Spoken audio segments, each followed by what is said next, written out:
Welcome to Hashtag Gen Z. I'm your host, Megan Grace.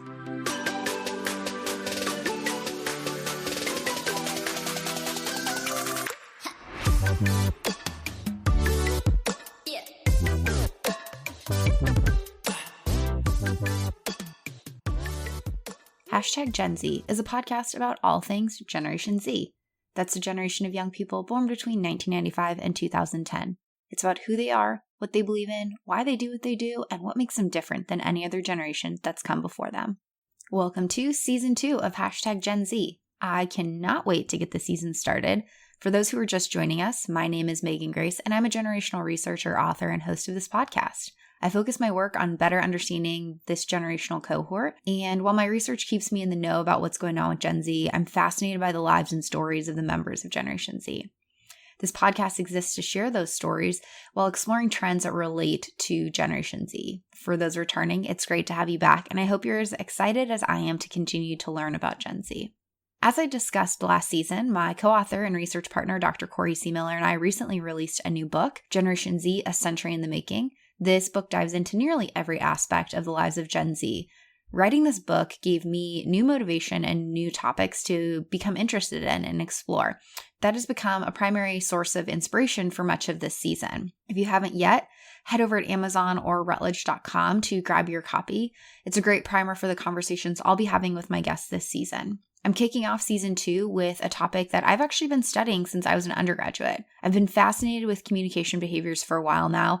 Our research with Gen Z has led us to better understand communication methods and preferences among this group. In our 2014 study, we found that Generation Z prefers and values in-person and face-to-face communication methods over anything else, which seems opposite to what we observe with this highly technologically connected group. After in-person communication, they prefer text messaging or other messaging means to connect. And they're not heavily using or preferring to use emails or phone calls. While our study did not include social media in this focus area, we do know that social media is an important means of communication and connection for this generational cohort. Last season, Natalie Riso shared her insights and experiences as a member of Generation Z working in social media. So go check out her episode to learn a little bit more about that. But this episode focuses not only on the types of communication methods Gen Z is using, but also the motivation behind their communication preferences. Andrew Roth joins me to discuss communicating with Gen Z. Andrew's a sophomore at Vanderbilt University with a passion for innovation, a curiosity about the future, and a unique ambition to be a driver of change. As a serial entrepreneur, Andrew's adventures began with his creation of Champions for Charity, a nonprofit empowering youth to make a difference in their community through sports. Upon arriving at Vanderbilt, Andrew experimented with online marketplaces before starting his current endeavor, Gen Z Designs, which is a consulting business helping organizations and brands connect with Generation Z through digital appearances. As a Gen Zer, Andrew recognized how many businesses were failing to attract young people with their websites and brands. Through Gen Z Designs, brands utilize Andrew's 3I approach: impression, interaction, and influence to help win over the attention of Generation Z. And I'm excited to have Andrew on today to discuss more about how we can connect and engage with Gen Z through communication.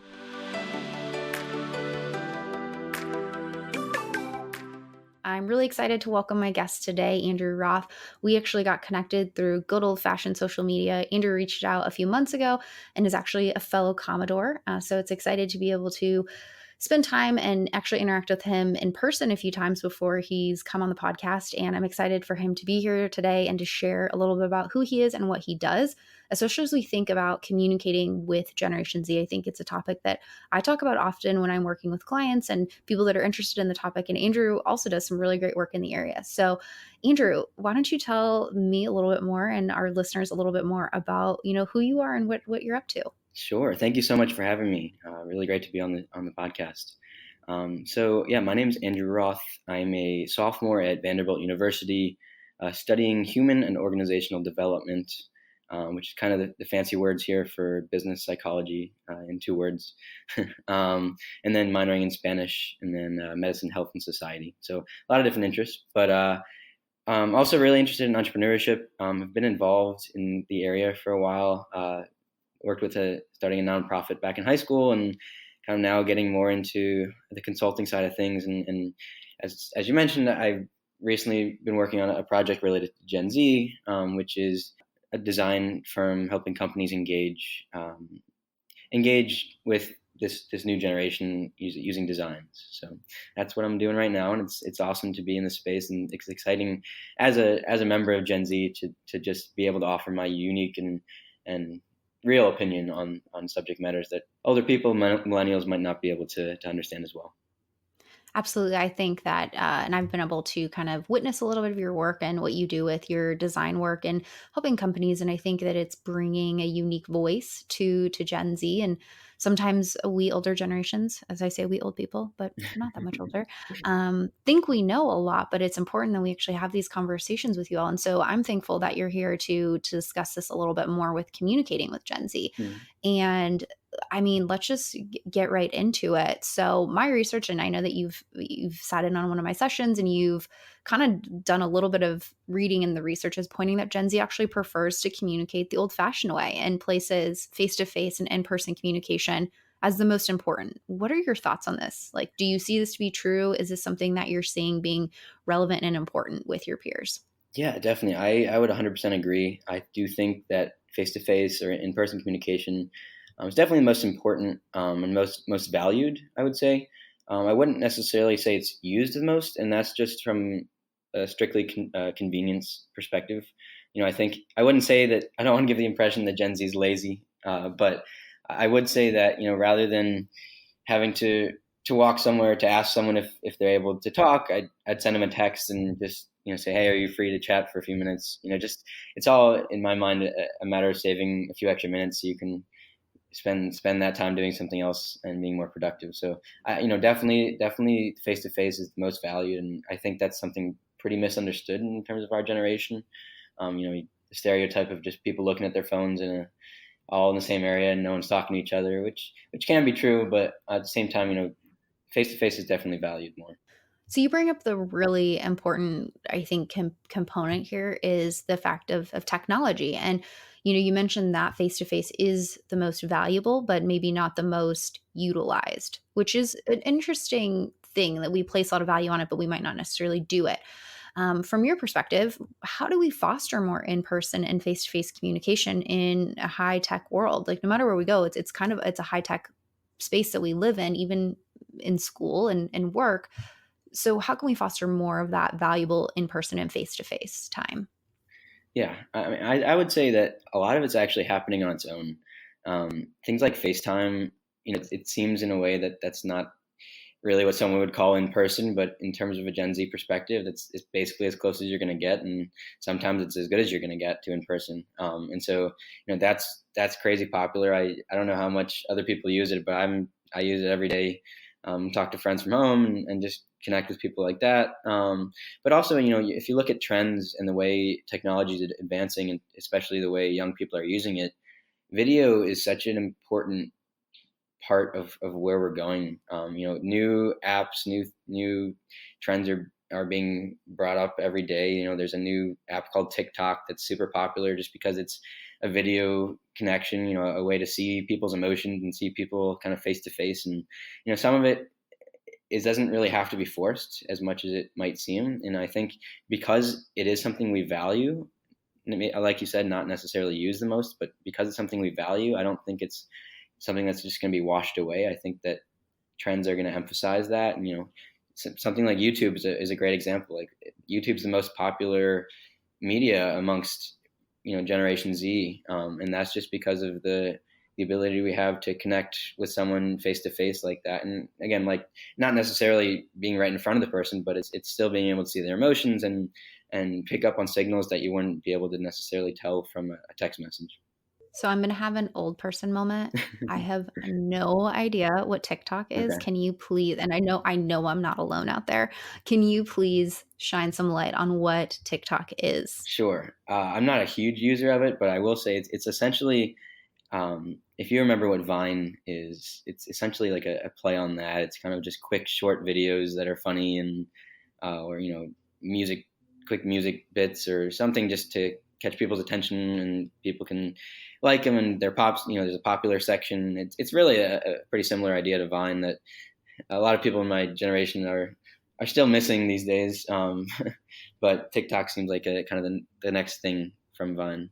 So is it like not like Snapchat where I would send, say, like my two friends this. It's like posting it to a timeline, Right. Yeah. Yeah. It's like a like timeline. You maybe like can Instagram, similar mindset. exactly. You can follow people. You can kind of see what's popular. It's all that.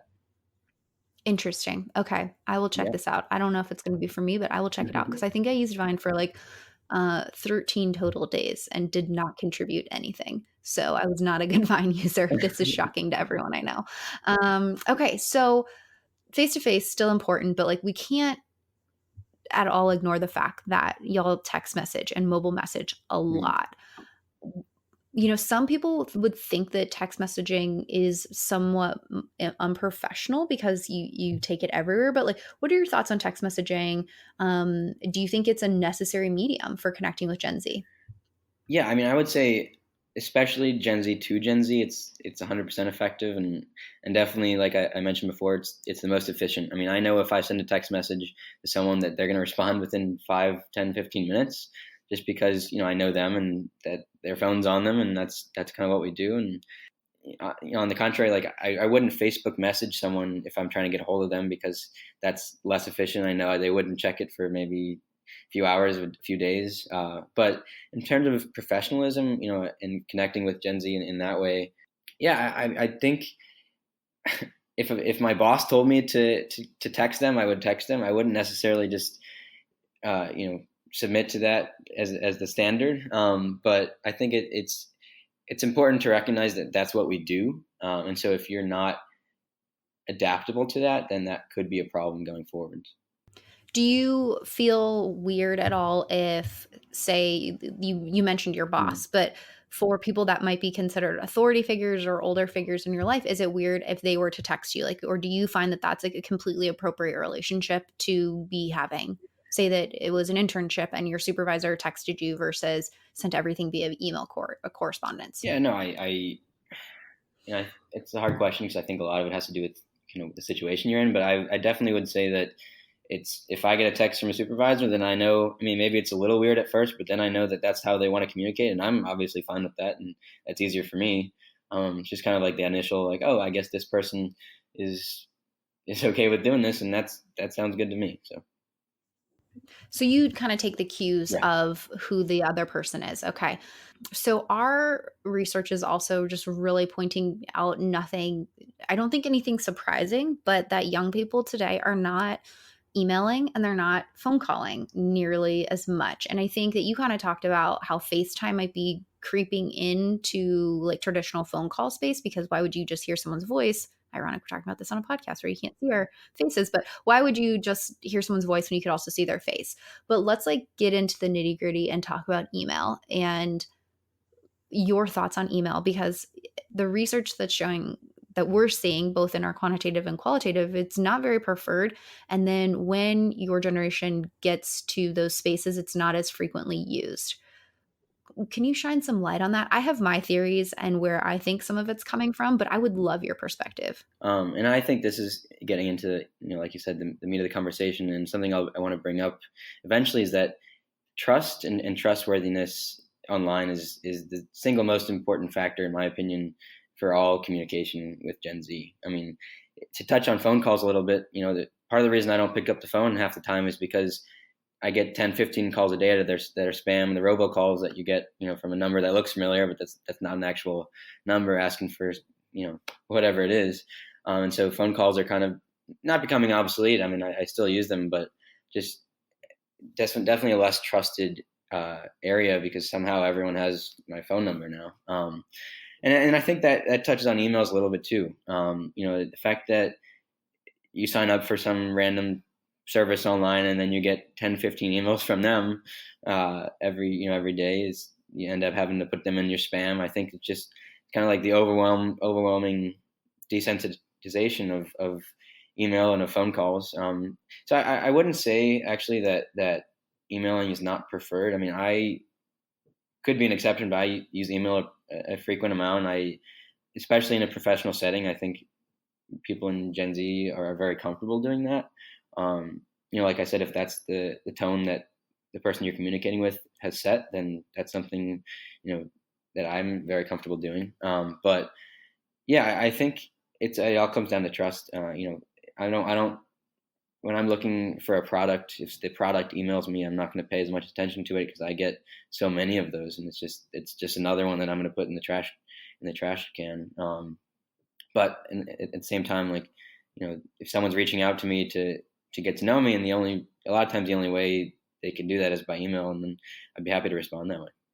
So that's really helpful that there's like an element of trust that is a component of it, because we've also seen in some of our qualitative work around email communication just being generally slow compared to text messaging, and the kind of reservation that email is more of a professional medium as opposed to other spaces. And again, our studies have been done with college students a little earlier in their career where maybe the habit of emailing hasn't kicked in full swing. But I mean, I've interacted with some of your peers on campus and they're like, yeah, I don't read those emails all that often because there's too many, or I just get saturated with them, or it just doesn't seem as important. So I might only check it maybe once a day or once every other day. And I think that's an interesting generational kind of shift that's taking place.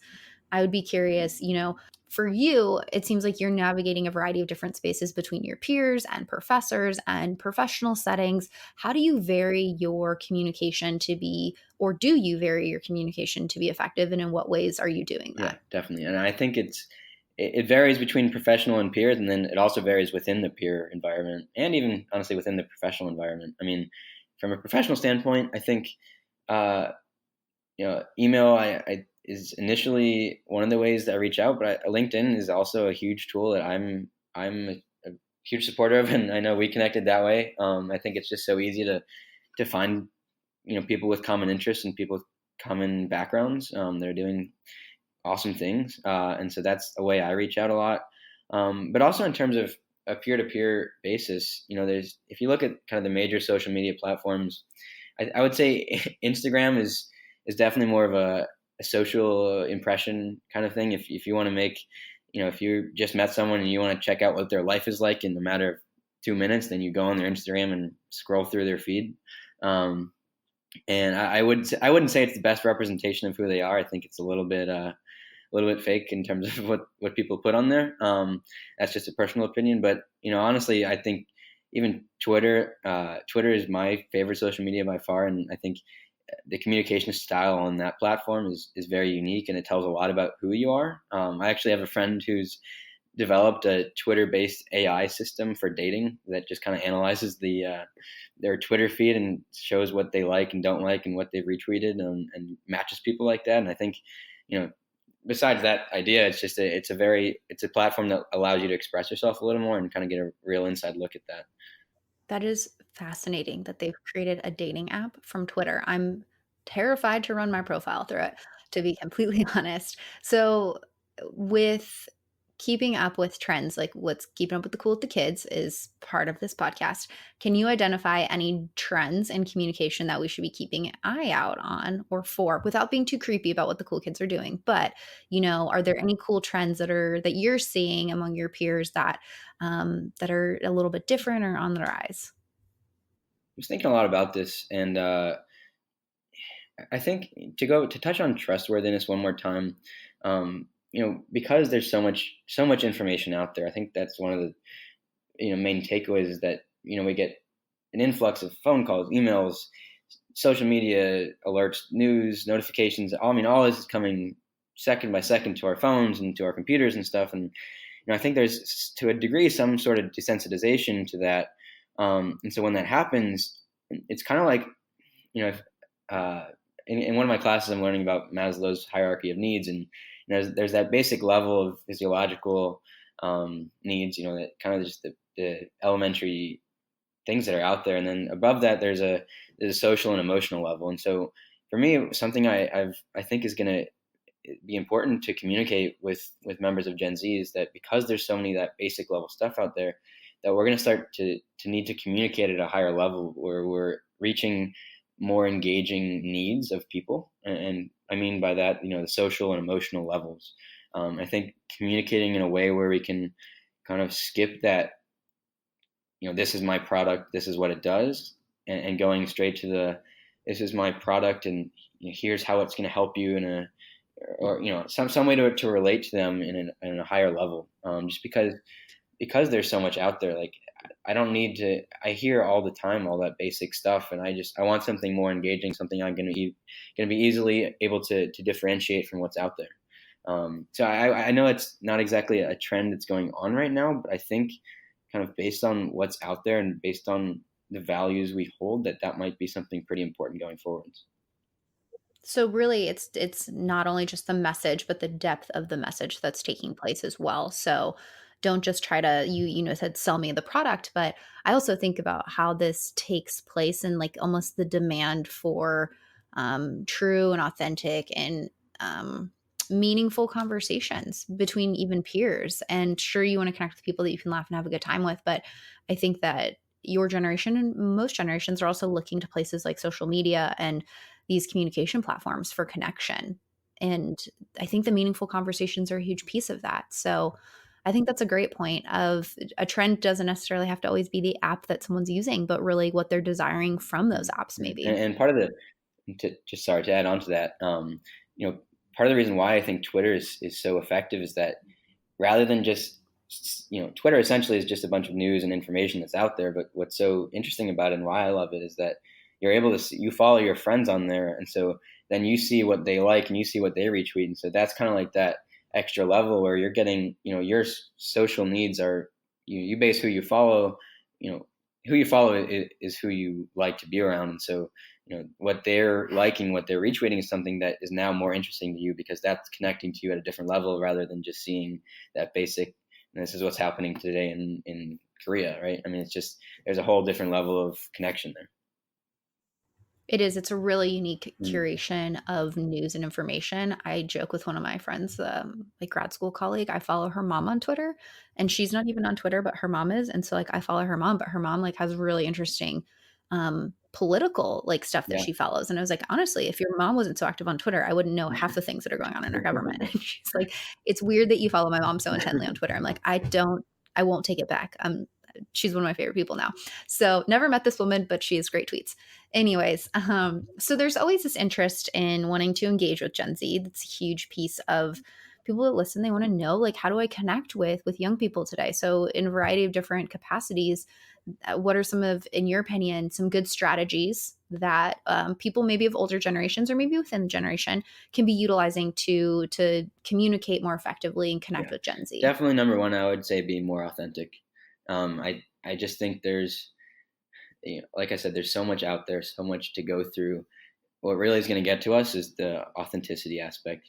And I feel, speaking for my peers, I think we pick up pretty quickly on some of the BS that's out there. And so, if someone's able to step up to us and have just a real authentic conversation, I think that goes a lot farther than you might think.